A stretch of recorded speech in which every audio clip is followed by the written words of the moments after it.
ನಮಸ್ತೆ ಎಲ್ಲರಿಗೂ. ಬನ್ನಿ ಗಣೇಶನ ರೀಡಿಂಗ್ ನೋಡೋಣ. ಸಾರಿ ಕಾಯಿಸಿದ್ದಕ್ಕೆ ತಿರುಪತಿಗೆ ಹೋಗಿದ್ದೆ, ಹಾಗಾಗಿ ಮಿಕ್ಕಿದ ರಾಶಿ ಮಾಡೋಕ್ಕಾಗಿಲ್ಲ.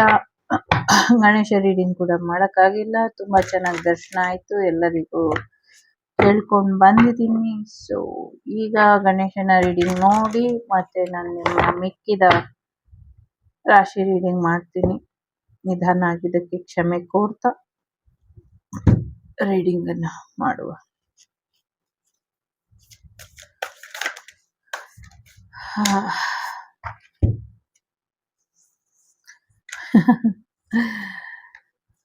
ಯಾರಿಗೋ ಇಲ್ಲಿ ಎರಡು ರೀತಿಯ ಪ್ರಶ್ನೆಗಳು ಇದೆ, ಎರಡು ರೀತಿಯ ಪ್ರಾರ್ಥನೆ ಇದೆ. ಒಂದು ನಿಮ್ಮ ಪ್ರೈವೇಟ್ ಲೈಫ್ ಬಗ್ಗೆ, ಇನ್ನೊಂದು ಪ್ರಾಸ್ಪರಿಟಿ ಬಗ್ಗೆ. ಪ್ರೈವೇಟ್ ಲೈಫ್ ಮತ್ತೆ ಪ್ರಾಸ್ಪರಿಟಿ ಇದೆರಡರ ಮಧ್ಯ ನಿಮ್ಮ ಪ್ರಾರ್ಥನೆ ನಡೀತಾ ಇದೆ ಅನ್ನುವಂಥದ್ದು ಕೂಡ ಇದೆ. ನಿಮ್ಮ ಪ್ರಾರ್ಥನೆಗೆ ಭಗವಂತ ಫಲ ಕೊಡ್ತಾನ, ಅಥವಾ ಈ ಒಂದು ಪ್ರಾರ್ಥನೆ ಹೇಗೆ ನನ್ನ ಜೀವನಕ್ಕೆ ಒಳಿತಾಗತ್ತೆ, ಅಥವಾ ಈ ಪ್ರಾರ್ಥನೆಯಿಂದ ಆಗುವಂತ ಬೆನಿಫಿಟ್ ಏನು, ಇದರಿಂದ ನಂಗೆ ಒಳ್ಳೆ ಅವಕಾಶಗಳು ಸಿಗುತ್ತಾ, ಇದರ ರಿಸಲ್ಟ್ ಏನಾಗತ್ತೆ ಅನ್ನುವಂಥದ್ದು. ಕೆಲವ್ರಿಗೆ ಪೀರಿಯಡ್ಸ್ ಪ್ರಾಬ್ಲಮ್ ಇರಬಹುದು, ಬ್ಲಡ್ ರಿಲೇಟೆಡ್ ಪ್ರಾಬ್ಲಮ್ ಇರಬಹುದು, ಕೆಲವ್ರಿಗೆ ಬ್ಲ್ಯಾಕ್ ಮ್ಯಾಜಿಕ್ ಪ್ರಾಬ್ಲಮ್ ಇರಬಹುದು, ಕೆಲವ್ರಿಗೆ ಏನೋ ಒಂದಷ್ಟು ಕೆಟ್ಟ ಕೆಲಸಗಳಿಂದ ಅಥವಾ ಕೆಟ್ಟ ರೀತಿಯಲ್ಲಿ ನಿಮ್ಮ ಮೇಲೆ ಪ್ರಯೋಗಗಳನ್ನ ಮಾಡಿ ನಿಮ್ಮ ರೂಟ್ ಚಕ್ರನ ಟೈ ಮಾಡಿ ಇಟ್ಟಿರಬಹುದು. ಈ ಥರದ್ದಿದೆ. ಅದನ್ನ ರಿಮೂವ್ ಮಾಡ್ಕೊಳ್ಳೋದ್ರ ಬಗ್ಗೆ ನಿಮ್ಮ ಪ್ರಶ್ನೆಗಳಿರಬಹುದು, ಅಥವಾ ಥರ್ಡ್ ಪಾರ್ಟಿ ರಿಲೇಶನ್ಶಿಪ್ ದೂರ ಮಾಡು ಅನ್ನುವಂಥದ್ದು ಇರಬಹುದು, ಅಥವಾ ಯಾವುದೇ ರೀತಿಯಲ್ಲಿ ನಿಮ್ಗೆ ಒಂದಷ್ಟು ಸ್ವಲ್ಪ ನನ್ನ ಜೀವನ ಬೆಟರ್ ಆಗಬೇಕು ಫೈನಾನ್ಷಿಯಲ್ ವಿಚಾರದಲ್ಲಿ, ಅಥವಾ ರಿಲೇಶನ್ಶಿಪ್ ವಿಚಾರದಲ್ಲಿ, ಅಥವಾ ನನ್ನ ಆರೋಗ್ಯದ ವಿಚಾರದಲ್ಲಿ ಸರಿ ಹೋಗ್ಬೇಕು ಅಂತ ಅನ್ಕೊಂಡಿರೋರಿಗೆ ಸರಿ ಹೋಗುತ್ತೆ ಅನ್ನುವಂಥದ್ದು ಇದೆ. ಒಂದು ಅನಿಮಿಯಾ ಕಾಯಿಲೆ, ಅಂದ್ರೆ ಅನಿಮಿಯಾ ಮೀನ್ಸ್ ಅದರದೊಂದು ಇರುತ್ತೆ ಅಲ್ಲ, ಗಿಡ್ಡಿನೆಸ್, ಆ ಥರದ್ದು ಬ್ಲಡ್ ಶಾರ್ಟೇಜ್ ಇರೋದು, ಮೈಯಲ್ಲಿ ಬ್ಲಡ್ ಇಲ್ದಿರ ಇರೋದು, ಅಥವಾ ಸಾಕಷ್ಟು ಸಮಸ್ಯೆಗಳು, ಏನೋ ಒಂದು ಇಗ್ನೋರೆನ್ಸ್ ಇರ್ಬೋದು, ಅಥವಾ ಪ್ರೆಗ್ನೆನ್ಸಿ ವಿಚಾರಕ್ಕೆ ಇರ್ಬೋದು, ಅಥವಾ ನಾರ್ಮಲ್ ಡೆಲಿವರಿ ವಿಚಾರಕ್ಕೆ ಇರ್ಬೋದು. ಏನ್ ಪ್ರಾರ್ಥನೆ ಮಾಡಿದ್ರಿ ಅದೆಲ್ಲವೂ ಕೂಡ ಸರಿ ಹೋಗುತ್ತೆ, ಹೀಲಿಂಗ್ ಕೂಡ ಬರುತ್ತೆ ಅನ್ನುವಂಥದ್ದು ಕೂಡ ಇದೆ. ನಂಗೆ ಗೊತ್ತಿಲ್ಲ ಹೇಳ್ಬೇಕು ಬೇಡವೋ ಅಂತ. ಕೆಲವ್ರು ಚೆಸ್ಟಿಗೆ ಸಂಬಂಧಪಟ್ಟಂಗೆ ಒಂದಷ್ಟು ವಿಚಾರಗಳನ್ನ ತಲೆಯಲ್ಲಿ ಇಟ್ಕೊಂಡಿದ್ರಿ, ಅಥವಾ ಅದ್ರ ಬಗ್ಗೆ ಜಾಸ್ತಿ ಯೋಚನೆ ಮಾಡ್ತಿದ್ರಿ, ಅಥವಾ ನಿಮ್ಮ ಹೇಗೆ ಹೇಳೋದು, ಅದರ ಶೇಪ್ ಬಗ್ಗೆ ಇರಬಹುದು, ಅಥವಾ ಗಾತ್ರದ ಬಗ್ಗೆ ಇರಬಹುದು, ಅಥವಾ ವಾಟ್ ಎವರ್ ನೀವೇನ್ ಅನ್ಕೊಂಡಿದ್ರಿ ಅದು ನೀವ್ ಅನ್ಕೊಂಡಂಗೆ ಆಗತ್ತೆ ಅನ್ನುವಂಥದ್ದು ಇದೆ. ಆಮೇಲೆ ನಿಮ್ಮ ಒಂದು ಓವರ್ ವೆಯ್ಟ್ ಏನಿತ್ತು ಅದು ಕೂಡ ಕಂಟ್ರೋಲಿಗೆ ಬರ್ತಾ ಹೋಗುತ್ತೆ ಇನ್ಮೇಲೆ ಅನ್ನುವಂಥದ್ದು. ಕೆಲವರು ಸಿಲ್ವರ್ ಬ್ರಾಸ್ಲೆಟ್ ಅಥವಾ ಬ್ಯಾಂಗಲ್ಸ್ ಅನ್ನ, ಅಥವಾ ಬೆಳ್ಳಿ ಅಥವಾ ಮುತ್ತನ್ನ ಧರಿಸಿ ಇದರಿಂದ ನಿಮ್ಗೆ ಹೆಚ್ಚು ಅನುಕೂಲ ಆಗತ್ತೆ ಅನ್ನುವಂಥದ್ದು ಕೂಡ ಇದೆ. ಕೋಪ ತುಂಬಾ ಜಾಸ್ತಿ ಇದೆ,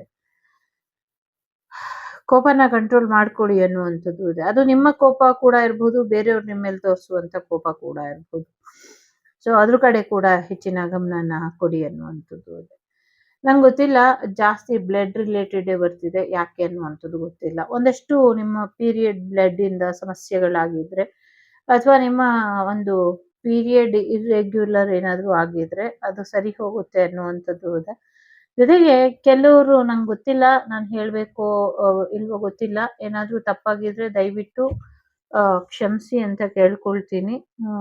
ಯಾರೇ ಆಗಿರ್ಲಿ, ಇದಕ್ಕೆ ಸಂಬಂಧಪಟ್ಟಂಗೆ ಯಾರಿಗಾದ್ರೂ ಇಷ್ಟು ನೋವಾದ್ರೂ ಕೂಡ ನಂಗೆ ಅಪರಾಧಿ ಭಾವನೆ ಬಂದ್ಬಿಡುತ್ತೆ. ದಯವಿಟ್ಟು ಕ್ಷಮಿಸಿ. ಆ ಭಗವಂತನಲ್ಲೂ ಕೂಡ ನಾನು ಕ್ಷಮೆನ ಕೇಳ್ತೀನಿ.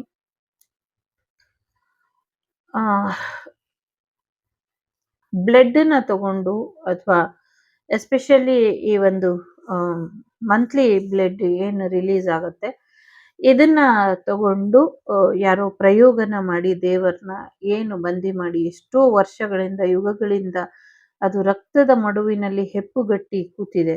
ಆ ಥರದ ವಿಗ್ರಹ ಕಾಣಿಸ್ತಾ ಇದೆ.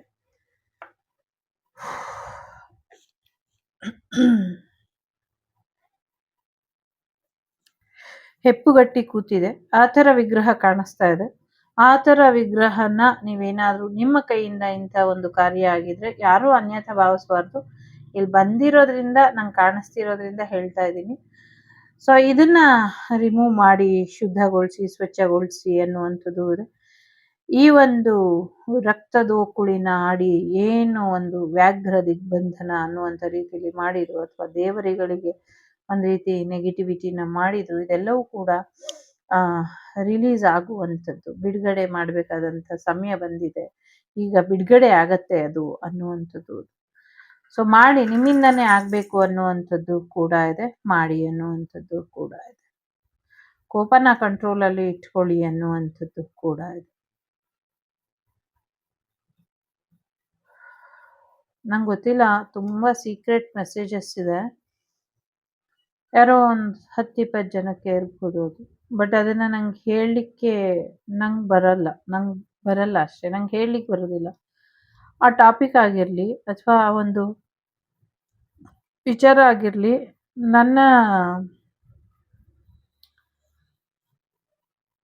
ನಂಗೆ ಗೊತ್ತಿಲ್ಲ ಒಟ್ನಲ್ಲಿ ಆ ಥರ. ಎಸ್ಪೆಷಲಿ ಇದು ಜನನೇಂದ್ರಿಯಕ್ಕೆ ಸಂಬಂಧಪಟ್ಟಂಗೆ ಆಗಿರುವಂಥ ಪ್ರಯೋಗಗಳ ಬಗ್ಗೆ ಮಾತಾಡ್ತಿದೆ. ಆ ಥರದ ಎನರ್ಜಿ ಇದೆ ಇಲ್ಲಿ ಅನ್ನುವಂಥದ್ದು.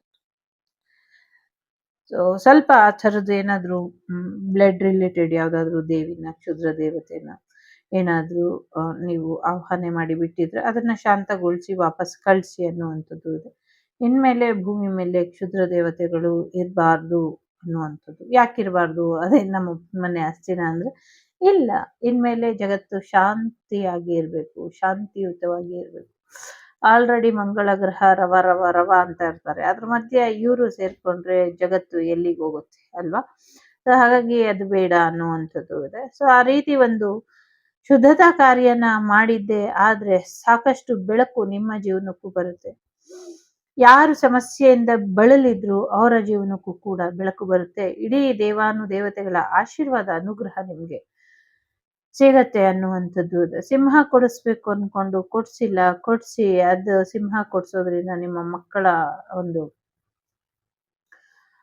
ಒಳ್ಳೇದಾಗತ್ತೆ ನಿಮ್ಮ ಮಕ್ಕಳಿಗೆ ಅನ್ನುವಂಥದ್ದು. ಇಲ್ಲಿ 2 ವಿಚಾರ ಇದೆ. ಒಂದು ಸಿಂಹದ ವಿಗ್ರಹ ಇದೆ, ದೇವಿಗೆ, ಒಂದು ಶಕ್ತಿ ದೇವತೆಗೆ ಸಿಂಹದ ವಿಗ್ರಹ ಕೊಡಿಸ್ತೀನಿ ಅನ್ನುವಂಥದ್ದು, ಅಥವಾ ಮಹಾಲಕ್ಷ್ಮಿಗೆ. 2ನೇದು ಬಂದು ಒಂದು ಸಿಂಹನ ಯಾರು ದತ್ತು ತಗೊಳ್ಬೇಕು ಅಂತ ಯೋಚನೆ ಮಾಡ್ತಿದ್ದಾರೆ, ತಗೊಳ್ಳಿ, ಇದರಿಂದ ಕೂಡ ಒಳ್ಳೇದಾಗತ್ತೆ ಅನ್ನುವಂಥದ್ದು. ದುಡ್ಡಿನ ವಿಚಾರಕ್ಕೆ ಬರೋದಾದ್ರೆ ಏನೋ ಒಂದಷ್ಟು ಸಮಸ್ಯೆಗಳಾಗ್ತಾ ಇದೆ ಅನ್ನುವಂಥದ್ದು ಇದೆ. ಸೊ ಕತ್ತಲ ಮೇಲೆ ಬೆಳಕು ಚೆಲ್ತಾ ಇದ್ದಾರೆ ಅನ್ನುವಂಥದ್ದು ಕೂಡ ಇದೆ. ಒಂದು ಗಣೇಶನ ವಿಗ್ರಹ ಭೂಮಿಯೊಳಗಿಂದ ತಂತಾನೆ ಮೇಲ್ ಬರುತ್ತೆ ಅನ್ನುವಂಥದ್ದು ಇದೆ. ಒಂದು ಜೋರ್ ಮಳೆ ಬರುತ್ತೆ, ಆ ಮಳೆ ಬಿದ್ದ ಕಾರಣಕ್ಕೆ ಆ ದೇವಸ್ಥಾನದಿಂದ ಕೊಚ್ಕೊಂಡು ಅಲ್ಲಿಗೆ ಬರುತ್ತೋ ಅಥವಾ ಅದೇ ಭೂಮಿಯಿಂದ ಮೇಲ್ ಬರುತ್ತೋ ಗೊತ್ತಿಲ್ಲ, ಒಂದು ಗಣೇಶನ ವಿಶೇಷವಾದಂತ ವಿಗ್ರಹ ಮೇಲ್ ಬರುತ್ತೆ ಅನ್ನುವಂಥದ್ದು ಇದೆ. ಅದು ಎಲ್ಲಿ ಸಿಗುತ್ತೋ ಅಲ್ಲೇ ಒಂದು ಮಂದಿರ ಕಟ್ಟಿ, ಅದೇ ಜಾಗದಲ್ಲೇ ಮಂದಿರ ಕಟ್ಟಿ, ಒಂದು ಚಿಕ್ಕದಾದ್ರೂ ಸರಿ ಒಂದು ಗುಡಿನ ಕಟ್ಟಿ ಪ್ರತಿಷ್ಠಾಪನೆ ಮಾಡಿ, ಇದರಿಂದ ನಿಮ್ಮ ಊರಿನ ಮಳೆ ಬೆಳೆ ಸಂಬಂಧಗಳು, ಗೋವುಗಳು ಎಲ್ಲವೂ ಕೂಡ ಚೆನ್ನಾಗಾಗತ್ತೆ ಅನ್ನುವಂಥದ್ದು. ಸೊ ಎಸ್, ಒಂದಷ್ಟು ಮಂಗಳ ಕಾರ್ಯಗಳು ಆಗತ್ತೆ ಅನ್ನುವಂಥದ್ದು ಕೂಡ ಇದೆ. ಸೊ ಏನೋ ಒಂದು ಕತ್ತಲಿನಿಂದ ಬೆಳಕಿನೆಡೆಗೆ ಅನ್ನುವಂಥದ್ದು ವಿಚಾರ ಇಲ್ಲಿ ಇದೆ ಅನ್ನುವಂಥದ್ದು ಕೂಡ ಇದೆ. ಜೊತೆಗೆ ಈಗ ಟೈಮ್ ಬಂದಿದೆ, ನಿಮ್ಮ ಪಾಲಿನ ಉಡುಗೊರೆನ ನಿಮಗ್ ಕೊಡ್ಬೇಕು ಅಂತ ಗಣೇಶ ಡಿಸೈಡ್ ಮಾಡಿದ್ದಾರೆ. ಅದು ನಿಮ್ಮ ಪಾಲಿನ ಊಟ ಇರಬಹುದು, ನಿಮ್ಗೆ ವಿಶೇಷವಾದಂತಹ ಆಶೀರ್ವಾದ ಆಗಿರಬಹುದು, ಅದನ್ನ ಗಣೇಶ ಕೊಡ್ಬೇಕು ಅಂತ ಡಿಸೈಡ್ ಮಾಡಿದ್ದಾರೆ. ಗಣೇಶ ಕೊಡ್ಬೇಕು ಅಂತ ಡಿಸೈಡ್ ಮಾಡಿರುವಂತ ಸಮಯದಲ್ಲಿ ಒಂದಷ್ಟು ನೆಗೆಟಿವಿಟಿ ನಿಮ್ಮ ಜೀವನದಲ್ಲಿ ರಾರಾಜಿಸ್ತಾ ಇದೆ, ಅಥವಾ ಆ ನೆಗೆಟಿವಿಟಿ ಮಾಡೋರು, ಬ್ಲ್ಯಾಕ್ ಮ್ಯಾಜಿಕ್ ಮಾಡೋರು, ಅಥವಾ ನೆಗೆಟಿವ್ ಎನರ್ಜೀಸ್ ನಿಮ್ಮ ಲೈಫ್ ಅಲ್ಲಿ ಟ್ರಿಗರ್ ಮಾಡ್ತಿದೆ. ಅದು ನೀವು ಓಡಾಡುವಂತ ಜಾಗದಲ್ಲಿ ಇರಬಹುದು, ನೀವು ಇರುವಂತ ಸ್ಥಳದಲ್ಲಿ ಇರಬಹುದು, ಅಥವಾ ಬೇರೆ ಯಾವುದೇ ರೀತಿಯಲ್ಲಿ ಇರಬಹುದು. ಸಾಕಷ್ಟು ಸಮಸ್ಯೆಗಳು ಆಗ್ತಾ ಇದೆ. ಆ ಸಮಸ್ಯೆಗಳನ್ನ ಎಷ್ಟು ಸತಿ ತೋರ್ಸಿದ್ರು, ಆ ಜಾಗ ತೋರ್ಸಿದ್ರು ನೀವು ರಿಮೂವ್ ಮಾಡ್ತಾ ಇಲ್ಲ, ಸಮಸ್ಯೆನ ತೋರ್ಸಿದ್ರು ರಿಮೂವ್ ಮಾಡ್ತಾ ಇಲ್ಲ. ಬಟ್ ನಿಮ್ ಜೀವನದಲ್ಲಿ ಸಮಸ್ಯೆಗಳು ಬಗೆಹರಿಲಿಲ್ಲ ಅಂತ ಯಾಕೆ ದೇವ್ರನ್ನ ದೂರ್ತಾ ಇದ್ದೀರಾ? ಯಾಕೆ ದೂರ್ತಾ ಇದ್ದೀರಾ? ದೂರ್ಬೇಡಿ. 2-3 ಕಡೆ ಏನು ಸಮಸ್ಯೆಗಳು ತೋರಿಸಿದ್ದಾರೆ ಅದನ್ನ ರಿಮೂವ್ ಮಾಡ್ಕೊಳ್ಳಿ ಅನ್ನುವಂಥದ್ದು. ಎಸ್ಪೆಷಲಿ ಶಕ್ತಿ ಗಣಪತಿಯ ಆರಾಧನೆ ನಿಮ್ ಜೀವನದಲ್ಲಿ ಏನ್ ಸಮಸ್ಯೆ ತಂದಿತ್ತು, ಆ ಶಕ್ತಿ ಗಣಪತಿಯ ಆರಾಧನೆಯಿಂದನೇ ನಿಮ್ ಜೀವನದಲ್ಲಿ ಎಲ್ಲ ಸಮಸ್ಯೆಗಳು ಬಗೆಹರಿತಾ ಇದೆ ಅನ್ನುವಂಥದ್ದು. ಶಿವನ ಡಮರುಗ ರಾರಾಜಿಸ್ಬೇಕು, ಎಲ್ಲಿ ರಾರಾಜಿಸಿದ್ರಿ ಅನ್ನುವಂಥದ್ದು ಕೂಡ ಇದೆ. ಅದನ್ನ ಮಾಡಿ ಒಳ್ಳೇದಾಗತ್ತೆ ಅನ್ನುವಂಥದ್ದು ಕೂಡ ಇದೆ. ಜೊತೆಗೆ ಸಾಕಷ್ಟು ಜನರಿಗೆ ಹಣಕಾಸಿನ ವಿಚಾರದಲ್ಲಿ ಅಥವಾ ಯಾವುದೋ ಒಂದು ಜಾಗದಲ್ಲಿ ನಿಮ್ಗೆ ಬೇಕಾದಂತ ಅಮೂಲ್ಯವಾದಂತ ವಸ್ತುಗಳು ಭೂಮಿಯೊಳಗಿದೆ, ಅದು ನಮಗ್ ಬೇಕು ಅನ್ನುವಂಥ ವಿಚಾರದಲ್ಲಿ ನೆಗೆಟಿವಿಟಿನ ಮಾಡಿದ್ರೆ ನಿಮ್ಮಷ್ಟು ಮೂರ್ಖರು ಬೇರೆ ಯಾರು ಇಲ್ಲ. ಸೊ ಅಲ್ಲಿ ನೀವು ಎಷ್ಟು ಅದನ್ನ ಅಂದ್ರೆ ಆ ಒಂದು ವ್ಯಕ್ತಿಗೆ ಏನ್ ತೊಂದರೆ ಕೊಡ್ತೀರೋ ಅದರಿಂದ ನಿಮ್ಗೆಲ್ಲವೂ ದೂರ ಆಗ್ತಾ ಹೋಗುತ್ತೆ ಹೊರತು ಯಾವುದು ಹತ್ರ ಬರೋದಿಲ್ಲ ಅನ್ನುವಂಥದ್ದು. ಸೊ ಹಾಗಾಗಿ ಎಸ್, ಒಳಿತು ಮಾಡಿದ್ರೆ ಅಷ್ಟೇ ಒಳ್ಳೇದಾಗುತ್ತೆ, ಕೆಟ್ಟದ್ ಮಾಡಿದ್ರೆ ಕೆಟ್ಟದಾಗುತ್ತೆ. ಅದನ್ನ ಅಲ್ಲೇ ಬಿಡೋಣ. 43, 45 ನಂಬರ್ ಇಂಪಾರ್ಟೆಂಟ್ ಅಂತ ಅನ್ಸುತ್ತೆ. ಸೊ ಇನ್ನ 45 ಡೇಸ್ ಅಲ್ಲಿ ಇರ್ಬೋದು, ಇನ್ನ 18 ಡೇಸ್ ಅಲ್ಲಿ ಇರ್ಬೋದು, ಅಥವಾ 43 ವರ್ಷಗಳಿಂದ ನಿಮ್ಮ ಪ್ರಾರ್ಥನೆ ಏನಿತ್ತು ಇದು ಈಗ ಭಗವಂತನಿಗೆ ಮುಟ್ಟುವಂತ ಸಮಯ ಬಂದಿದೆ. ಹಾಗಾಗಿ ಗಣೇಶ ನಿಮ್ಮ ಪ್ರಾರ್ಥನೆಯನ್ನ ಕೇಳಿಸ್ಕೊಳ್ಳುವಂತ ಸಾಧ್ಯತೆ ಇದೆ ಅನ್ನುವಂಥದ್ದು ಇದೆ. ಸೊ ಈ ಪ್ರಾರ್ಥನೆ ನಿಮ್ಗೆ ಏನೇ ಆಗಿರ್ಬೋದು, ನೀವೇನೇ ಕೇಳ್ಕೊಂಡಿರ್ಬೋದು, ಅದೆಲ್ಲವೂ ಕೂಡ ಈಡೇರುತ್ತೆ ಅನ್ನುವಂಥದ್ದು ಇದೆ. ಸೊ ಈ ಪ್ರಾರ್ಥನೆ ಇನ್ನ ಸಂಕಷ್ಟಿ ದಿನದೊಳಗೆ ಈಡೇರಬಹುದು ಅಥವಾ ವ್ಯಾಕ್ಸಿನ್ ಮೂನ್ ಬರೋ ಅಷ್ಟರಲ್ಲಿ ಈಡೇರಬಹುದು. 12ನೇ ತಾರೀಕು ಹನುಮ ಜಯಂತಿ ಇದೆ, ಹುಣ್ಣಿಮೆ ಇದೆ. ಸೊ ಹುಣ್ಣಿಮೆ ಆಗಿ ಒಂದು ವಾರಕ್ಕೆ ಶುಕ್ರವಾರ 18ನೇ ತಾರೀಕು ಏನೋ ಬದಲಾವಣೆ ಇದೆ ಅನ್ನುವಂಥದ್ದು ಕೂಡ ಇದೆ. ಒಳ್ಳೇದಾಗತ್ತೆ ಅನ್ನುವಂಥದ್ದು ಕೂಡ ಇದೆ. ಸದ್ಯಕ್ಕೆ ನಿಮ್ಮ ಆರೋಗ್ಯದ ಕಡೆ ಹೆಚ್ಚಿನ ಗಮನನ ಕೊಡಿ ಅನ್ನುವಂಥದ್ದು ಇದೆ. ಸರೆಂಡರ್ ಮಾಡಿ ಅನ್ನುವಂಥದ್ದು ಕೂಡ ಇದೆ. ಯಾರೋ ಅಮರನಾಥ್ ಯಾತ್ರೆಗೆ ಹೋದಾಗ ಸ್ವಲ್ಪ ಆರೋಗ್ಯದಲ್ಲಿ ವ್ಯತ್ಯಾಸ ಆಗತ್ತೆ, ಏರುಪೇರಾಗತ್ತೆ, ಅಥವಾ ಅವರ ಕೊನೆ ಅಂತಿಮ ಯಾತ್ರೆ ಅಲ್ಲಿ ಆಗುವಂತ ಸಾಧ್ಯತೆಗಳು ಕೂಡ ಇದೆ ಅನ್ನುವಂಥದ್ದು ಕೂಡ ಇದೆ. ಸೊ ನಂಗೆ ಗೊತ್ತಿಲ್ಲ, ಅದ್ರ ಬಗ್ಗೆ ಸದ್ಯ ಸ್ವಲ್ಪ ಗಮನನ ಕೊಡಿ ಅನ್ನುವಂಥದ್ದು. ಸಾಕಷ್ಟು ಪ್ರಮುಖವಾದಂತ ವಿಚಾರಗಳು, ಪ್ರಮುಖವಾದಂತ ವ್ಯಕ್ತಿಗಳು, ನಿಮ್ಗೆ ಸೇರ್ಬೇಕಾಗಿರುವಂತ ಪ್ರಾಪರ್ಟಿ ಆಗಿರ್ಲಿ ಅಥವಾ ನಿಮ್ಗೆ ಬರ್ಬೇಕಾಗಿದ್ದಂತ ಒಂದಷ್ಟು ಗಿಫ್ಟ್ ಆಗಿರ್ಲಿ ಬಂದಿಲ್ಲ ಅಂತ ನಿಮ್ಗೆ ಅನ್ನಿಸ್ತಾ ಇದ್ರೆ ಬರುತ್ತೆ ಅನ್ನುವಂಥದ್ದು ಇದೆ. ಪ್ರಮುಖವಾದಂತ ವ್ಯಕ್ತಿನ ಅಥವಾ ಪ್ರಮುಖವಾದಂತ ದೇವರನ್ನ ಭೇಟಿ ಮಾಡ್ತೀರಾ ಅನ್ನುವಂಥದ್ದು ಇದೆ. ಯಾರೋ ಒಬ್ರು ಸಾಮಾನ್ಯವಾದಂತ ವ್ಯಕ್ತಿ ನಿಮ್ಮನ್ನ ಭೇಟಿ ಮಾಡಿ ಅಸಾಮಾನ್ಯವಾದಂತ ವಿಷಯನ ಹೇಳಿ ಹೋಗ್ತಾರೆ, ಅದರಿಂದ ನೀವು ಹೆಚ್ಚಿನ ಗಮನನ ಕೊಡಿ ಅನ್ನುವಂಥದ್ದು ಕೂಡ ಇದೆ. ನಿಮ್ ಜೀವನಕ್ಕೆ ಯಾರು ಬರ್ಬೇಕು ಯಾರು ಬರಬಾರ್ದು ಅಂತ ಭಗವಂತ ಡಿಸೈಡ್ ಮಾಡಿದಾನೆ ಅಂದ್ಮೇಲೆ ಯಾಕೆ ನೀವು ಟೆನ್ಷನ್ ಮಾಡ್ಕೊಳ್ತೀರಾ? ರಿಲ್ಯಾಕ್ಸ್ ಆಗಿ ಇಲ್ಲ, ರಿಲ್ಯಾಕ್ಸ್ ಆಗಿ ಇರಿ. ನಿಮ್ಗೆ ಯಾಕೆ ಚಿಂತೆ? ಯಾರಾದ್ರೂ ಬರ್ಲಿ, ಯಾರಾದ್ರೂ ಬರ್ದಿರ ಇರ್ಲಿ, ನನ್ನ ಲೈಫಲ್ಲಿ ನಾನು ಧ್ಯಾನ ಮಾಡ್ತೀನಿ, ನನ್ನ ಜೊತೆ ನಾನು ಇರ್ತೀನಿ ಅಂತ ಡಿಸೈಡ್ ಮಾಡ್ಕೊಂಡು ನಿಮ್ ಜೊತೆ ನೀವು ಇರಿ ಅನ್ನುವಂಥದ್ದು ಕೂಡ ಇದೆ. ಸೊ ಹೆಚ್ಚು ಟೆನ್ಷನ್ ಮಾಡ್ಕೊಳಕ್ಕೆ ಬಿಡ್ಬೇಡಿ ಅನ್ನುವಂಥದ್ದು ಇದೆ. ತಲೆಗೆ ಹೆಲ್ಮೆಟ್ ಹಾಕಿ, ಸ್ವಲ್ಪ ಹೆಚ್ಚಿನ ತೊಂದರೆ ತಲೆಗೆ ಆಗಿದೆ ಅದನ್ನ ಸರಿಪಡಿಸಿ ಅನ್ನುವಂಥದ್ದು ಇದೆ. ಸೊ ಅದನ್ನ ಸರಿಪಡಿಸ್ಕೊಂಡ್ರೆ ಹೆಚ್ಚಿನ ಅನುಕೂಲಗಳು ಆಗತ್ತೆ ಅನ್ನುವಂಥದ್ದು ಇದೆ. ಸೊ ಎಸ್, ಯಾರ್ದೋ ಮನೆಗೆ ಹೋಗಿ ಭೇಟಿ ಮಾಡಿ ಅವರಿಗೇನೋ ಒಂದು ಉಡುಗೊರೆ ಕೊಟ್ಟು ಅಲ್ಲಿಂದ ಒಂದು ಸಿಹಿನ ತಗೊಂಡು ಬರ್ತೀರಾ ಅನ್ನುವಂಥದ್ದು ಕೂಡ ಇದೆ. ಸತ್ಯಮೇವ ಜಯತೆ ಧರ್ಮೋ ರಕ್ಷತಿ ರಕ್ಷಿತಃ. ಸೊ ಸತ್ಯದ ದಾರಿಲಿ ನಡೀರಿ, ಸತ್ಯವಂತರ ಸಹಾಯಕ್ಕೆ ನೀವು ನಿಲ್ಲಿ, ಸತ್ಯವಂತರ ಒಂದು ರಕ್ಷಣೆಗೆ ನೀವು ಮುಂದಾಗಿ ಅನ್ನುವಂಥದ್ದು ಇದೆ. ಸತ್ಯದ ರಕ್ಷಣೆಗೆ ನೀವು ಮುಂದಾಗಿ ಅನ್ನುವಂಥದ್ದು ಕೂಡ ಇದೆ. ಥ್ರೋಟ್ ಚಕ್ರ, ನೀವು ಸತ್ಯ ಮಾತಾಡ್ತೀರಾ ಅಂತ ಇರ್ಬೋದು, ಅಥವಾ ನಿಮ್ಗೆ ಸಾಕಷ್ಟು ತಿಳುವಳಿಕೆ ಇದೆ ಅನ್ನುವಂಥ ಕಾರಣಕ್ಕೆ ಒಂದಷ್ಟು ನಿಮ್ಮನ್ನ ಟ್ರ್ಯಾಪ್ ಮಾಡಿರ್ಬೋದು, ಅದೆಲ್ಲವೂ ಕೂಡ ರಿಮೂವ್ ಆಗತ್ತೆ ಅನ್ನುವಂಥದ್ದು ಇದೆ. ನಿಮ್ಮ ಥ್ರೋಟ್ ಚಕ್ರದಲ್ಲಿ ಏನ್ ಸಮಸ್ಯೆಗಳಿತ್ತು ಅದೆಲ್ಲವೂ ಕೂಡ ಬಗೆಹರಿಯುತ್ತೆ ಅನ್ನುವಂಥದ್ದು ಇದೆ. ಕೆಲವ್ರಿಗೆ ಏನಾದ್ರೂ ಥ್ರೋಟ್ ಕ್ಯಾನ್ಸರ್ ಇದ್ರೆ ಅಥವಾ ಥ್ರೋಟಿಗೆ ಸಂಬಂಧಪಟ್ಟಂಗೆ ಗಂಟಲಿಗೆ ಏನಾದ್ರೂ ಸಮಥಿಂಗ್, ನಂಗೆ ಇಲ್ಲಿ ನೆಗೆಟಿವ್ ಎನರ್ಜಿಯ ವೈಬ್ ಇದೆ.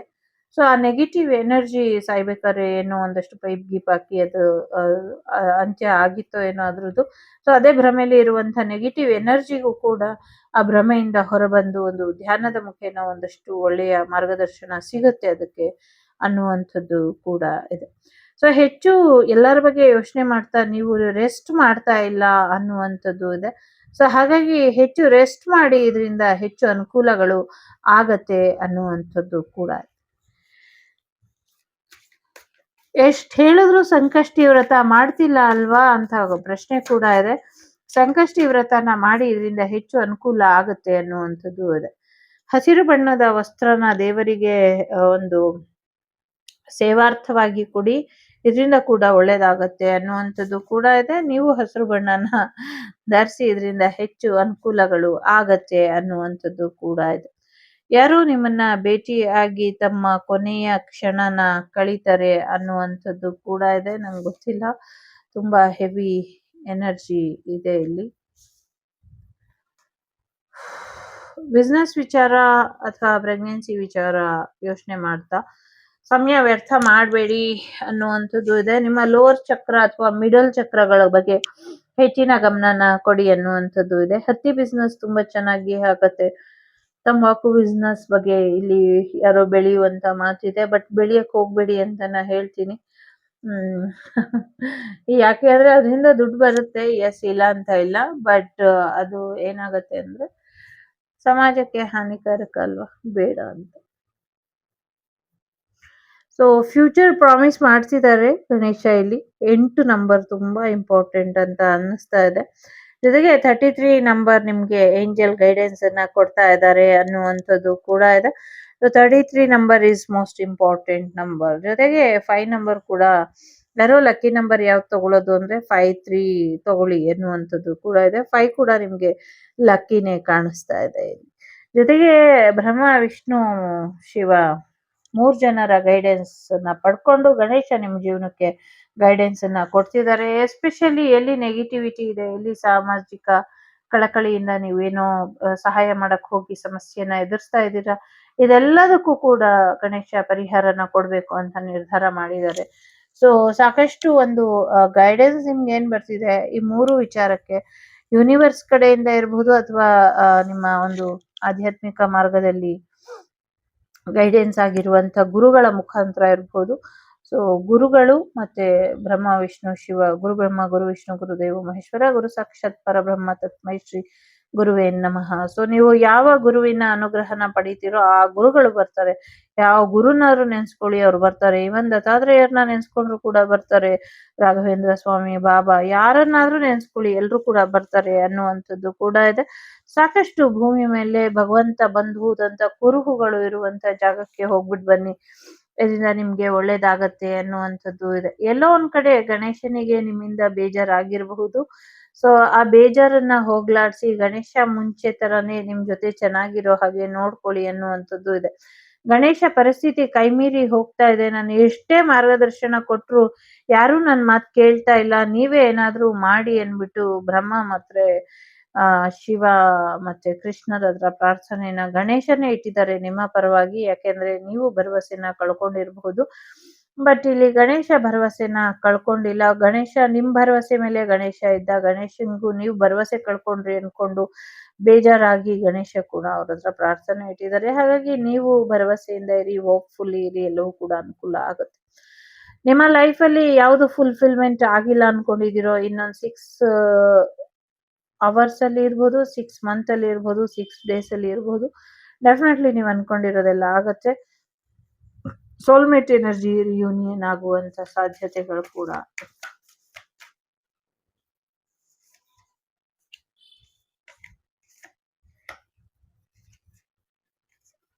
ರಿಲ್ಯಾಕ್ಸ್ ಮಾಡಿ, ಹೆಚ್ಚು ತಲೆ ಕೆಡ್ಸ್ಕೊಳ್ಬೇಡಿ ಅನ್ನುವಂಥದ್ದು ಇದೆ. ಒಂದು ನ್ಯೂ ಬಿಗಿನಿಂಗ್ ನಿಮ್ ಜೀವನಕ್ಕೆ ಬರುತ್ತೆ ಅನ್ನುವಂಥದ್ದು ಕೂಡ ಇದೆ. ಪ್ರೆಗ್ನೆನ್ಸಿ ಬರುವಂತ ಸಾಧ್ಯತೆಗಳು ಕೂಡ ಇದೆ. ಒಳ್ಳೆ ಮ್ಯಾರೇಜ್ ಪಾರ್ಟ್ನರ್ ಕೂಡ ಬರ್ತದೆ. ಮೊದಲನೇದು, ಎರಡನೇದು, ಮೂರನೇದು. ಮೊದಲನೇದು ಯಾರು ಆಯ್ಕೆ ಮಾಡಿದೀರಾ, ಹಾರ್ಮೋನಿ ಇದೆ. ಸೊ ಹೆಚ್ಚು ತಲೆ ಕೆಡ್ಸ್ಕೊಳ್ಬೇಡಿ ಅನ್ನುವಂಥದ್ದು ಇದೆ. ನಿಮ್ಮ ರಿಲೇಶನ್ಶಿಪ್ ಗ್ರೋತ್ ಆಗತ್ತೆ ಅನ್ನುವಂಥದ್ದು ಇದೆ. ಯಾರೋ ಇಲ್ಲಿ ಗೋಲ್ಡ್ ಫ್ಲವರ್ ಕೂಡ ಖರೀದಿ ಮಾಡ್ತೀರಾ ಅನ್ನುವಂಥದ್ದು ಕೂಡ ಇದೆ. ಸೊ ಎರಡನೇದು ಯಾರು ಆಯ್ಕೆ ಮಾಡಿದೀರಾ, ಚೆನ್ನಾಗಿ ಊಟ ಮಾಡಿ, ಚೆನ್ನಾಗಿ ಎಂಜಾಯ್ ಮಾಡಿ, ಖುಷಿಯಾಗಿ ಇರಿ ಅನ್ನುವಂಥದ್ದು ಇದೆ. ನೀವು ಬೆಳೆಯುವಂತ ಬೆಳೆ ಏನಿದೆ, ನಿಮ್ಮ ಹೊಲ ಗದ್ದೆಗಳಲ್ಲಿ ಏನು ಬೆಳಿತೀರಾ, ಏನಾದ್ರೂ ಬೆಳೀರಿ, ರಾಗಿ, ತೆಂಗು, ಅಡಕೆ, ಭತ್ತ, ಯಾವ್ದಾದ್ರು ಬೆಳೀರಿ, ಜೋಳ ಯಾವ್ದಾದ್ರು ಬೆಳೀರಿ, ಏನೇ ಬೆಳೆದ್ರು ಅದು ಜನರ ಹೊಟ್ಟೆನ ತುಂಬಿಸುತ್ತೆ ಅನ್ನುವಂತ ಮನೋಭಾವದಿಂದ ಬೆಳೀರಿ. ಅದನ್ನ ಜನಗಳು ಪ್ರೀತಿಯಿಂದ ತಿಂತಾರೆ. ಹಸ್ದಾಗ ಅನ್ನನಷ್ಟೇ ತಿನ್ನಕ್ಕಾಗೋದು, ಅದನ್ನ ತಿಂತಾರೆ ಅವ್ರ ಪ್ರೀತಿಯಿಂದ. ಎಸ್ಪೆಷಲಿ ಮಕ್ಕಳಿಗೆ ಇಷ್ಟ ಆಗುವಂತ ಆಹಾರನ ಬೆಳೀರಿ. ಅದನ್ನೊಂದು ನೆನಪಲ್ಲಿ ಇಟ್ಕೊಂಡ್ ಬೆಳೀರಿ. ಯಾರು ತಿಂದು ತೃಪ್ತಿಯಿಂದ ಅಪ್ಪ ಭಗವಂತ ಚೆನ್ನಾಗಿಟ್ಟಿರೋ ಅನ್ನದಾತೋ ಸುಖಿ ಭವ ಆಹಾರದಾತೋ ಸುಖಿ ಭವ ಅಂತ ಹೇಳ್ತಾರೋ ಅವರಿಗೆ ಅವ್ರು ಹೇಳುವಂತ ಮಾತಿನಿಂದ ಯಾರು ಬೆಳೆದಿರ್ತಾರೋ ಅವರಿಗೆಲ್ಲರಿಗೂ ಸುಖ ಶಾಂತಿ ನೆಮ್ಮದಿ ಸಂತೃಪ್ತಿ ಆಶೀರ್ವಾದ ಎಲ್ಲ ಸಿಗುತ್ತೆ. ಸೊ ಹಾಗಾಗಿ ಒಳ್ಳೆ ರೀತಿಲಿ ಬೆಳೀರಿ ಅನ್ನುವಂಥದ್ದು ಇದೆ. ಯಾರೋ ಮುತ್ತನ್ನ ಕೂಡ ಬೆಳಿತೀರಾ ಅನ್ನುವಂಥದ್ದು ಕೂಡ ಇದೆ. ಸೊ ಏನೇ ಇದ್ರು ಎಂಜಾಯ್ ಮಾಡಿ ಲೈಫ್ನ. ಮೂರನೇದು ಯಾರು ಆಯ್ಕೆ ಮಾಡಿದೀರಾ? ಸಾಕಷ್ಟು ಗ್ರಹಗತಿಗಳಲ್ಲಿ ಬದಲಾವಣೆ ಬರೋದ್ರಲ್ಲಿ ಇದೆ. ಸಾಕಷ್ಟು ನೆಗೆಟಿವಿಟಿ ಇದೆ. ಸ್ಪಿರಿಚುವಲ್ ಅವೇಕನಿಂಗ್ ಆಗ್ಬೇಕಾದಂತಹ ಅನಿವಾರ್ಯತೆ ಇದೆ. ಜೊತೆಗೆ ಒಂದಷ್ಟು ತುಂಬಾ ನೆಗೆಟಿವಿಟಿ ಮಾಡಿದ್ದಾರೆ. ಆ ನೆಗೆಟಿವಿಟಿನ ಹುಷಾರಾಗಿ ಎದುರಿಸಿ ಅನ್ನುವಂಥದ್ದು ಇದೆ. ಗಣೇಶನ ಸಹಾಯ ನಿಮ್ಗೆ ಸಿಗದೆ ಇರೋ ಹಾಗೆ ತೊಂದ್ರೆನ ಮಾಡ್ತಿದ್ದಾರೆ ಅನ್ನುವಂಥದ್ದು ಇದೆ. ಸೊ ಗಣೇಶನ ಸಹಾಯ ನಿಮ್ಗೆ ಸಿಗದಿರೋ ಹಾಗೆ ತೊಂದರೆ ಮಾಡ್ತಾ ಇರೋರಿಗೆ ಸರಿಯಾದ ಶಿಕ್ಷೆನ ಕೊಡಿ ಅನ್ನುವಂಥದ್ದು. ಯಾರೋ ನಿಮ್ಮ ಜೀವನದಲ್ಲಿ ಹೊಸದಾಗಿ ಪರಿಚಯ ಆಗಿರುವಂತ ಇಬ್ಬರು ಗಂಡು ಮಕ್ಕಳಿಂದ ಅಥವಾ ಗಂಡು ಮಕ್ಕಳ ಮೇಲೆ ಇದ್ದಂತ ನೆಗೆಟಿವ್ ಎನರ್ಜಿಯಿಂದ ನಿಮ್ಗೆ ತೊಂದರೆ ಆಗ್ತಿದೆ. ಅದ್ರ ಬಗ್ಗೆ ವಿಶೇಷವಾದಂತ ಮಾಹಿತಿನ ಕೊಡಿ ಅನ್ನುವಂಥದ್ದು ಇದೆ. ಅದಕ್ಕೆ ಒಂದು ಅವ್ರ ಕೈ ಬೆರಳು ತುಂಬಾ ಉದ್ದ ಇರುತ್ತೆ.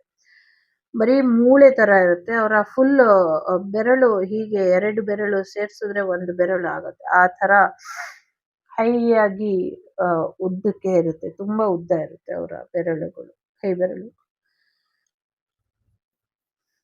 ಸೊ ಅದೊಂಚೂರು ನೆಗೆಟಿವ್ ಎನರ್ಜಿನ ಒಂಚೂರು ಕಾಪಾಡ್ಕೊಂಡ್ರೆ ನೆಗೆಟಿವ್ ಎನರ್ಜಿಯಿಂದ ನಿಮ್ಮನ್ನು ನೀವು ತುಂಬಾ ಚೆನ್ನಾಗಿರುತ್ತೆ ಅನ್ನುವಂಥದ್ದು ಕೂಡ ಇದೆ. ಸೊ ಕ್ರೌನ್ ಚಕ್ರನ ಹೆಚ್ಚು ಉಪಯೋಗಿಸ್ಕೊಳ್ಳಿ, ಆಕ್ಟಿವೇಟ್ ಮಾಡ್ಕೊಳ್ಳಿ. ಇದರಿಂದ ಹೆಚ್ಚು ಅನುಕೂಲ ಆಗುತ್ತೆ. ತಲೆಗೆ ಹೆಲ್ಮೆಟ್ ಧರಿಸಿ, ಇದರಿಂದ ಹೆಚ್ಚು ಅನುಕೂಲಗಳು ಆಗತ್ತೆ ಅನ್ನುವಂಥದ್ದು ಕೂಡ ಇದೆ. ಇದಿಷ್ಟು ನಿಮ್ಗೆ ಬಂದಂತ ಮಾಹಿತಿ ಇಷ್ಟ ಆಯ್ತು ಅಂತ ಅನ್ಕೊಳ್ತೀನಿ. Be careful. ಮೂರನೇದು ಯಾರು ಆಯ್ಕೆ ಮಾಡಿದೀರಾ? Be careful. Very very careful ಆಗಿ ಇರಿ. ಎಸ್ಪೆಷಲಿ ಮೊದಲನೇದು ಕೂಡ. ಮೊದಲನೇದು ಮೂರನೇದು ಯಾರು ಆಯ್ಕೆ ಮಾಡಿದೀರಾ? ದಯವಿಟ್ಟು ಬಿ ಕೇರ್ಫುಲ್. ಸೊ ಇದಿಷ್ಟು ನಿಮ್ಗೆ ಬಂದಂತ ಮಾಹಿತಿ ಇಷ್ಟ ಆಯ್ತು ಅಂತ ಅನ್ಕೊಳ್ತೀನಿ. ಇಷ್ಟ ಆದ್ರೆ like, share and subscribe Vagdevi Kannada channel. ನಾನು ನಿಮ್ಮ ಅಭಿಮಾನಿ ಕಮಲಾಕ್ಷಿ. ಸಿಗ್ತೀನಿ ಮುಂದಿನ ವಿಡಿಯೋಲಿ. ಅಲ್ಲಿವರೆಗೂ ಟೇಕ್ ಕೇರ್. ಬಾಯ್. ನಮಸ್ತೆ. ಲೋಕ ಸಮಸ್ತ ಸುಖಿನೋ ಭವಂತು. ಸಮಸ್ತ ಸನ್ಮಂಗಳಾನಿ ಭವಂತು. ಧರ್ಮೋ ರಕ್ಷತಿ ರಕ್ಷಿತಃ. ಎಲ್ಲರಿಗೂ ಒಳ್ಳೇದಾಗ್ಲಿ. ಸೊ ಏನೇ ಕೆಲಸ ಮಾಡೋಕ್ಕಿಂತ ಮುಂಚೆ ಡಿವೈನ್ ಗೈಡೆನ್ಸ್ ಇಲ್ದಿರ ಕೆಲಸನ ಮಾಡಬೇಡಿ ಅನ್ನುವಂಥದ್ದು ಕೂಡ ಇದೆ. Take care. ಬಾಯ್. ನಮಸ್ತೆ.